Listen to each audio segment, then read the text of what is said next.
Beautiful pot roast. Meat is so tender. Welcome, you're in the kitchen with Elisa Pink. Today we're going to be making a beautiful pot roast. This is actually a really simple and easy meal that I like to make.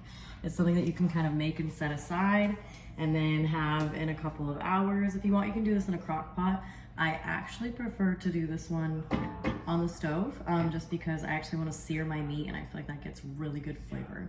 So let's just go over a couple of things. It was supposed to be 2 pounds, but 0.855 of top sirloin, chuck steak. So this is the chuck steak that I have, and we're gonna make a beautiful roast out of that. I also have some pre-chopped veggies. I have carrots, celery, onions, and sliced garlic, so you don't get a nice mouthful of garlic, because nobody wants a giant mouthful of garlic. I mean, maybe I do, but other people don't. And we have a beautiful herb bunch, and this one is thyme and rosemary. And then I have a couple of spices on the side. I also made a beautiful, what I call like a slurry. So this is just like a ready to go kind of, it's got broth, it has whole mustard, it has Worcestershire sauce, so beef broth, whole mustard, Worcestershire sauce, and what else am I missing? One other thing. Oh no, what am I missing? Oh, I'm putting anchovies in it. Hold on. Don't get grossed out. I know that sounds yucky. We're gonna use 1 anchovy, and I promise you, it's gonna make this so good. It's gonna add an umami flavor to this meal that you're not gonna be able to get with anything else. Oh, apple cider vinegar. That's what else I added in here. We usually would do a red wine. If you have red wine, please do red wine to deglaze your pan with. You would have that separate. You wouldn't put it in your slurry that I call. You would just keep that on the side. And you deglaze your pan with your wine first, and then you would throw in your mix. But I just put the apple cider vinegar in there because I want some acid to kind of balance out since we don't have our wine. So we're gonna go ahead and get our stove on. We are lit, and we're gonna sear our meat first. So we're gonna leave it like a medium high, not too high. And for the fat that I'm gonna sear this with, I'm actually gonna use beef tallow. You can use whatever fat you want that has a high burn temperature. So coconut oil, avocado oil, some kinds of vegetable oils, I'm not sure because I don't really use them very often. I use coconut oil most of the time, avocado oil or beef tallow. So whatever you wanna use that has like a high burn temperature, that's what you wanna be using because we're gonna sear this meat. So I have already seasoned the meat with salt, pepper, and onion powder. The carrots are really good aromatics. We have them in like 1 little inch pieces. Same thing with the celery and the onions. Those are all gonna go in as the meat is cooking because you could put them in too early. What happens is all the vegetables get way too soggy. If you want, you can do it that way. If you're gonna do it that way, then you take all the meat out at the end and you blend in your entire sauce and put it through like a sieve. That way you can get like a beautiful, rich, thick sauce out of your vegetables that are cooked to death because they're not gonna be very good like as vegetables on their own. However, as a blended sauce, perfect. So if you wanna do it that way, do it that way. I'm not doing it that way today. If you'd like to see that recipe, you just let me know and we can happily do that one as well. And that one comes out just as delicious. So you want your pan to be like warm when you get your meat in here. The reason being your meat will not sear if your fat and your pan is not hot. It's just gonna steam and it creates that gray meat color. We don't want that. We want brown seared meat. So we're also not going to overcrowd our pot here. I'm gonna say pan, but this is a pot. We're not gonna overcrowd our pot when we get to the cooking part. In the meantime, let's make one of my favorite little juice cocktails. I actually really enjoy it. Little bit of ice.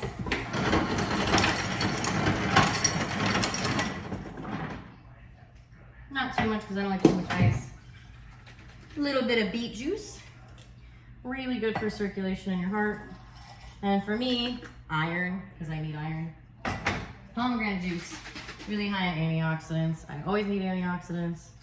And probably so do you. And one of my favorites, watermelon juice. I don't know why that bottle's still in there. I'm gonna get the other one out.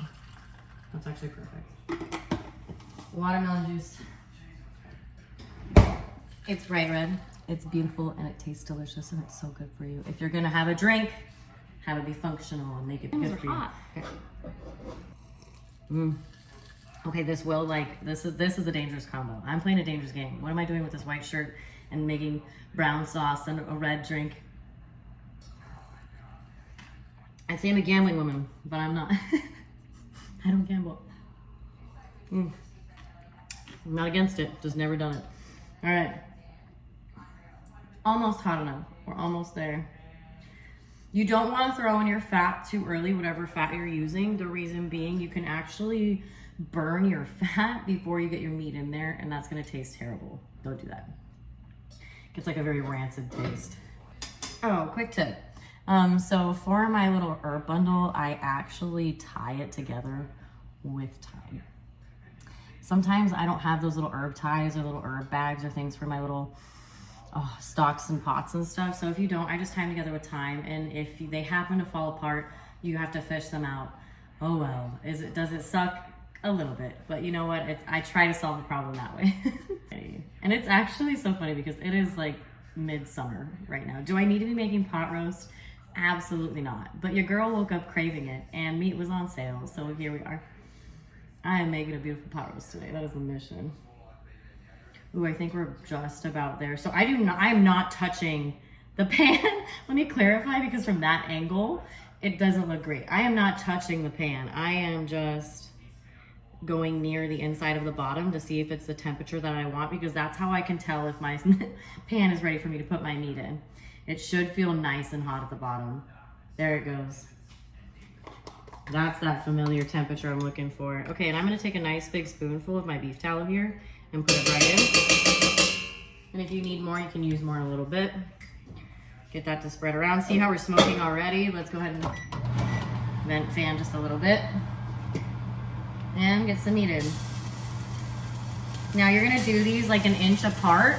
You do not want to put them right next to each other, because once again, we are not trying to steam the meat. We're trying to sear the meat and get a beautiful color on there.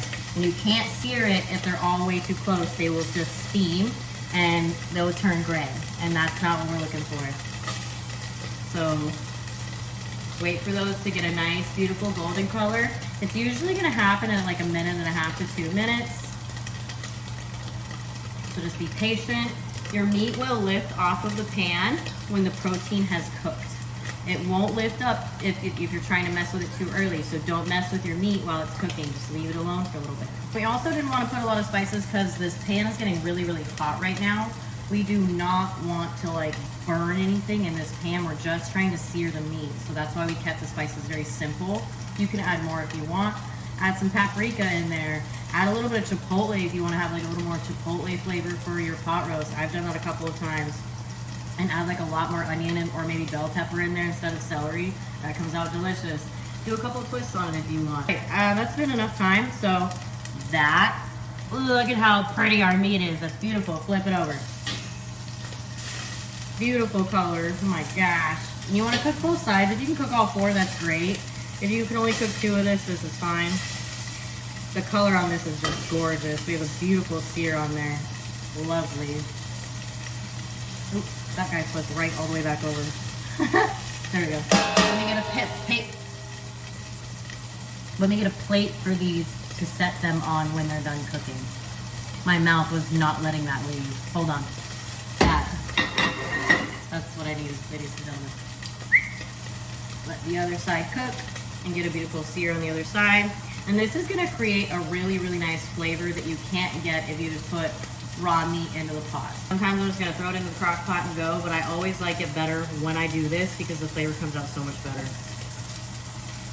Look how pretty that is. Take them out. Bam. All right, so I did about 6 at a time. You do as many as you think you wanna do at a time in your pot size to make sure that you're not overcrowding it and steaming them. And start again. 1, 2, 3. I think I can get like 7 in there. 4. I think I did 7 last time. 1, 2. That's 7, yeah. 5, 6, and 7. I mean, just look at how pretty those pieces of meat are. Stunning. I wish I could eat them just like that, but they've been really, really tough right now. So we're gonna just sear them and continue.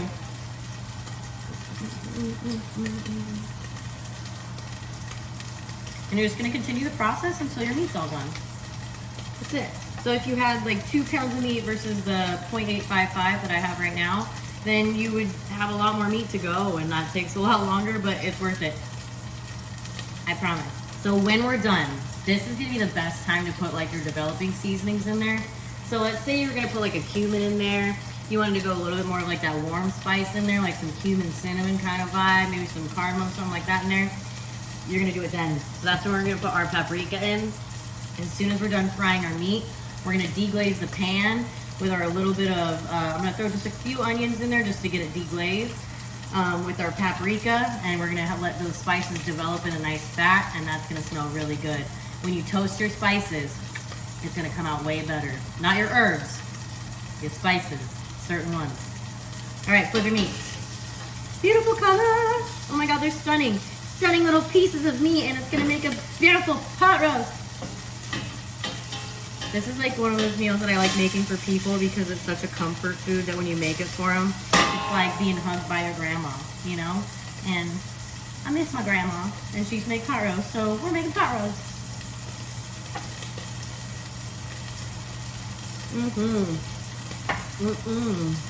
Little dancey dance while we cooking.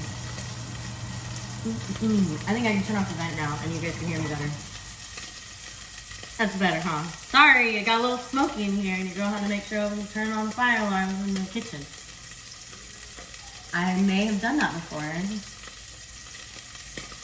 May have. Don't judge me. Or do. I don't care. All right, a little bit longer. I say like 30 more seconds. You don't want to overcook them. You don't want to burn them. You just want to sear them on their sides. And I think we have 1, 2, 3, 4, 5, 6 more, so it's perfect.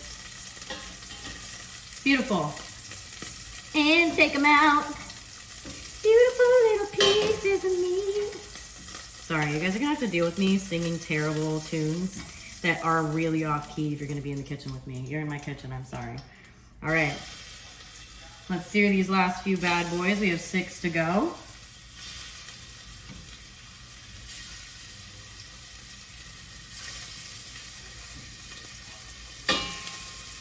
Searing. And put this in the sink. Wash your hands. Don't be gross. Wash your hands. And we're back. Ah. The pot handles are supposed to be cool. They are not. Go too far. There we go. The fat back there. Remember, we just put like I'd say a tablespoon of beef tallow in there.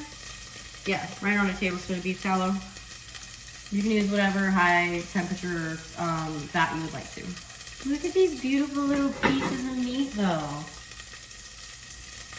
We're making pot roast and it's gonna be delicious. One little guy, we're setting him near our meat.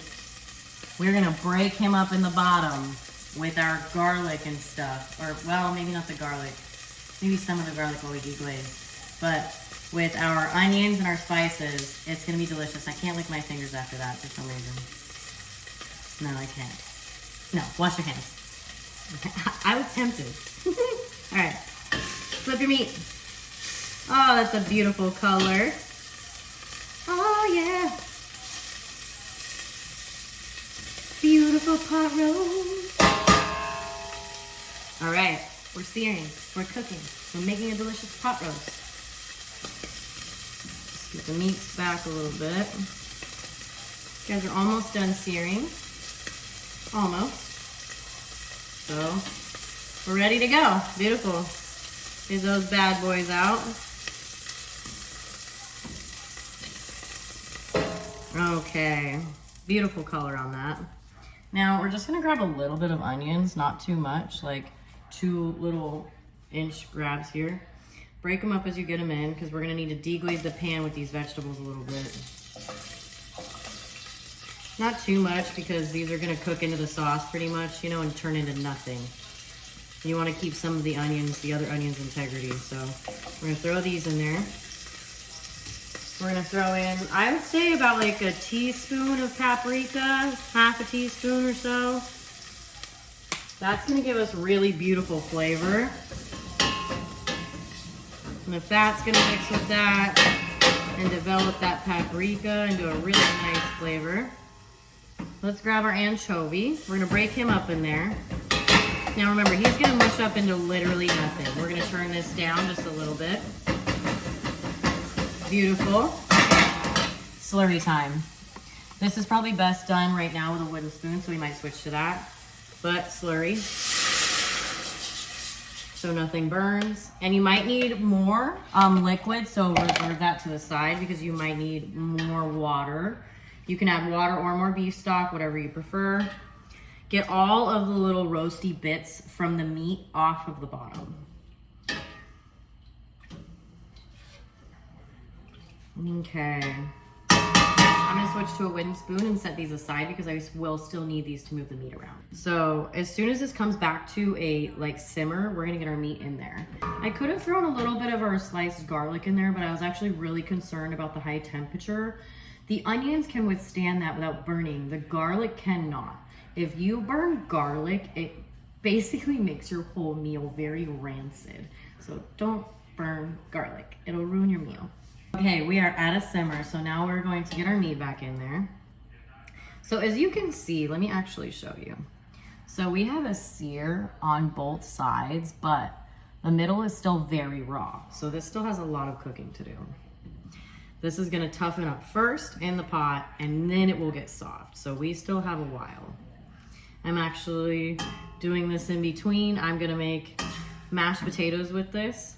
So if you want, you can make your potatoes in your pot roast, have little baby potatoes cut in half or quarters or whatever is gonna be the same size as the rest of your vegetables, and cook them accordingly. So I always throw in my carrots a little bit early, just because my carrots are going to be cooking a lot longer, or needing to be cooking a lot longer than my celery and my onions. So I always throw my carrots in first. The same would go for potatoes. So make sure that you kind of keep that in mind while you're cooking. There is all this beautiful juice from the meat. We're gonna put a tiny bit of water in there and rinse it into our pan. It's flavor. Give that a little mix. Okay, so I'm gonna let this simmer with the lid off slightly, so we're like, you know, ajar, so that it's not gonna boil over, or steam. We just want the lid to be on it, just so it keeps the heat in. So leave a little gap. Okay, I'm not gonna throw the vegetables in, like I said, until about 45 minutes from now, maybe an hour. So we're gonna go ahead and take a pause in just a little bit. And remember, we're gonna put them in according to how they're gonna cook. So our meat is in there, we just seared it. It's looking beautiful and smelling amazing. One more step before we let it go. Put our herb bunch in there, right in the top. And we're just gonna let that get friendly with the meat. Herb oils will be released by the heat and the sauce. So we'll take them out in about 25 minutes. So we're gonna take a pause and we'll come back. And you're back in the kitchen with Elisa. So it's been about 30 minutes. Had to make sure if that was hot or not. Okay, our little herb bundle is ready to go. We're gonna pull that out. So let me show you what this looks like. See the color? They're not even green anymore. All of the oils of those herbs are now in our sauce, so you can take those out. So now we're gonna throw our carrots in. It's time for the carrots to go in. My carrots are gonna take the longest. It's been almost 40 minutes actually. So carrots go in. While we're here, dried oregano. I didn't want to put it in the beginning because I didn't want to overcook it, but now we're at that point where we're putting other stuff in. So I'm not measuring right now. This is gonna be about a half a teaspoon. Measure with your heart.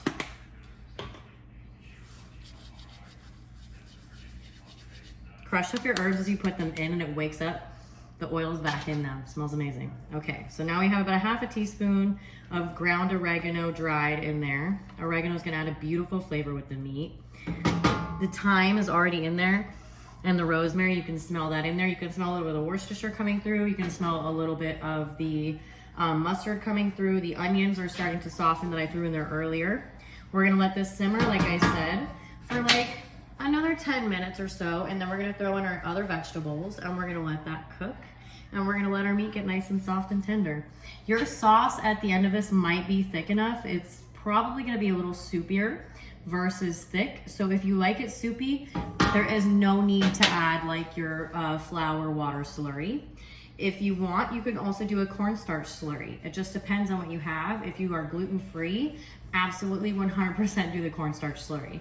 That's so much easier. It's easier to cook through anyways, because you're gonna have to put your flour slurry in at least 10-15 minutes before you're done cooking because it has to cook down. Otherwise your flour is gonna have that uncooked flour flavor, and that's not good. It does not taste good. So make sure that you're keeping that in mind if you're gonna do the flour. I currently just don't have cornstarch. So that's where we're at. I keep forgetting to buy it. So I'm gonna let this simmer for a little bit longer, and then we're gonna come and check back in with you, and we'll throw in the other vegetables. But for now, that's it, we take a break. And we are back. So our carrots have been cooking for like 10 minutes.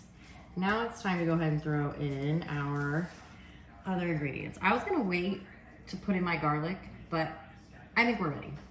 I think the garlic cooking in there, as long as I turn it down low enough, is gonna be fine. If we don't turn, so as you notice, I put the celery leaves in there too. We did sliced garlic because I don't like getting giant garlic chunks in my mouth, and I feel like this cooks a little bit more evenly throughout the pot and gives it a little bit more flavor. Okay, that's all of our vegetables. Give that a stir. Onions are in, garlic is in, everyone is in there. And it looks absolutely beautiful.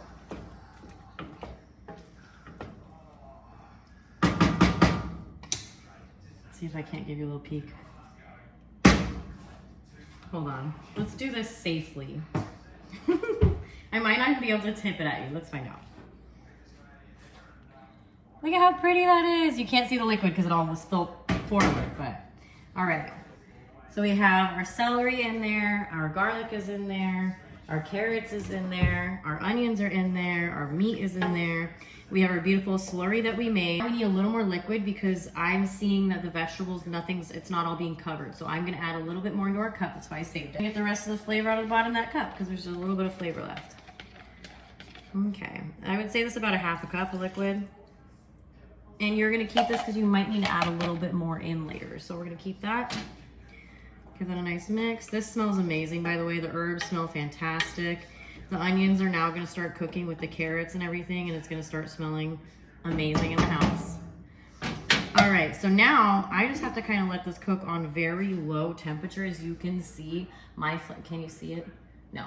The flame is tiny. It is like a little bitty flame. So as low as your setting can go, this is literally 2 settings away from the absolute lowest that I can go. And I might even go a little bit lower, but I feel like this is a good temp. It should simmer, and if we have to turn it down, we will.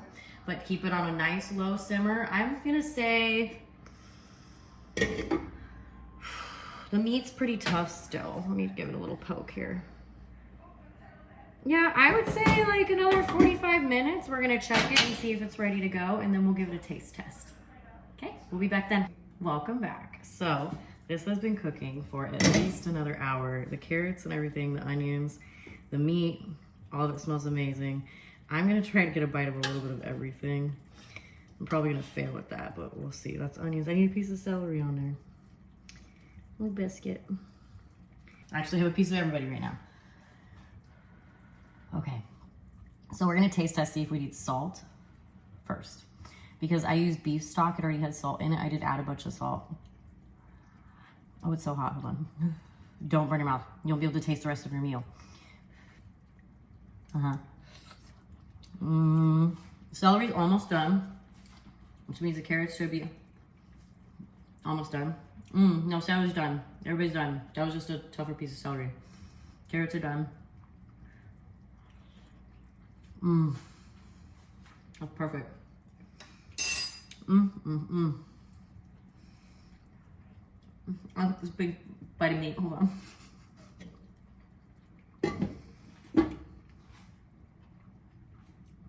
The meat is so tender. It is salty enough, but we need pepper. The paprika was perfect. Everything's beautiful in there. Okay. that's the end of our pot roast. I'm gonna go ahead and make some beautiful mashed potatoes with this, and I'm gonna serve it up. Probably like grate some beautiful Parmesan on there and maybe put some fresh parsley. It's, I think it's best in a bowl, but you can serve it on a plate. The best way to eat it, I think, is in like a shallow plate kind of bowl. Just my opinion.